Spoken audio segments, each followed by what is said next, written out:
Une question de Martin Labanne. Bonsoir Monsieur Assolino. Que pensez-vous du mode de fonctionnement québécois, très protecteur de la langue française, et ne pensez-vous pas que l'on pourrait appliquer un principe similaire en France? La réponse est oui. La réponse est oui, définitivement oui. Les Français, les élites françaises, enfin j'aime pas le mot élite, c'est un certain nombre de cercles vaguement intellectuels ou dirigeants français du monde des affaires euh, crachent sur la langue française. Voilà. Et là où la langue française est le mieux défendue, c'est au Québec. Mais c'est aussi d'ailleurs dans un certain nombre de pays d'Afrique. J'ai eu l'occasion, là aussi, de le dire pendant la campagne pour l'élection présidentielle. Contrairement à une légende, à une autodépréciative, la langue française se développe beaucoup en ce moment dans le monde, notamment en Afrique. Et ça serait le devoir, c'est le devoir des dirigeants français que de faire respecter la langue française. Malheureusement, la loi Toubon, qui existe depuis maintenant un certain nombre d'années et qui imposait que les enseignes, que les publicités soient en français, cette loi est complètement piétinée de la faute de l'État. L'État ne fait même pas respecter les lois votées par le Parlement. C'est invraisemblable. Et puis il y a une espèce d'esprit d'abandon, d'esprit de collaboration, disons le mot, qui fait que désormais tout doit être en anglo-américain. On l'a vu encore le dernier avatar de cette politique d'abandon culturel, de colonisation, c'est Eurotunnel qui va changer de nom pour s'appeler GetLink. Voilà, c'est-à-dire que tout est en train d'être américanisé. Soyez certains que, mais c'est une question très importante, il faut absolument une renaissance culturelle, un redressement culturel. Ça passe toujours de la même façon. D'ailleurs, tous les pays qui ont été colonisés par l'Occident, une fois qu'ils ont été décolonisés, ils ont toujours voulu revenir, remettre en avant leur langue, leur culture d'origine.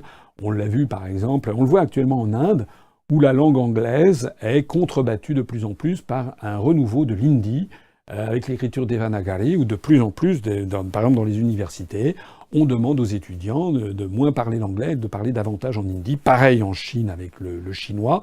La langue anglaise n'est plus une langue obligatoire pour arriver dans des institutions universitaires les plus prestigieuses du pays, comme par exemple les universités de Beidai ou de Tsinghua à Pékin, à Beijing.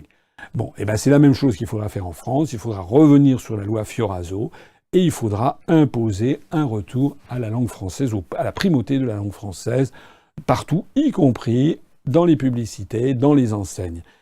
Ce qui ne veut pas dire un refermement de la France sur sa langue française, bien entendu. Ça veut dire au contraire une ouverture sur le monde.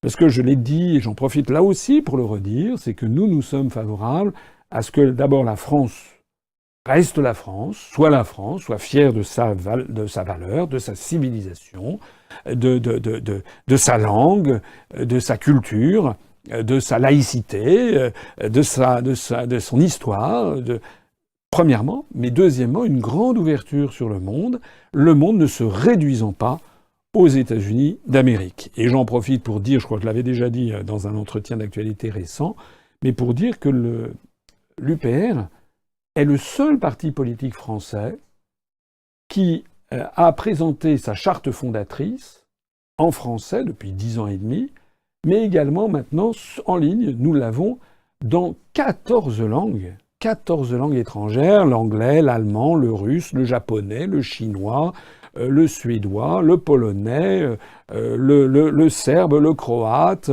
l'espagnol, le portugais, le persan, j'en oublie certainement quelques-uns. Je sais que la prochaine que nous allons mettre en ligne va être en arabe littéraire. Et puis nous en avons d'autres en ce moment en préparation. Eh bien, force est de constater que les autres partis politiques disent toujours « Ah, vous voulez refermer la France sur elle-même, vous êtes des nationalistes, vous n'avez rien compris au monde contemporain ». Le seul parti politique qui présente autant de langues, qui s'adresse à l'humanité entière pour dire « Voilà notre analyse de ce qu'est la construction européenne, voilà pourquoi nous devons en sortir ».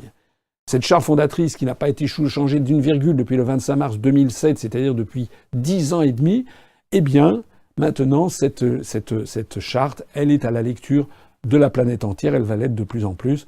Les autres ne sont même pas capables de publier leurs textes, et d'abord ils n'ont même pas de charte en général, ils sont même pas capables de le publier en anglais, ce qui montre à quel point Leur déclaration sur la mondialisation, c'est du pipeau.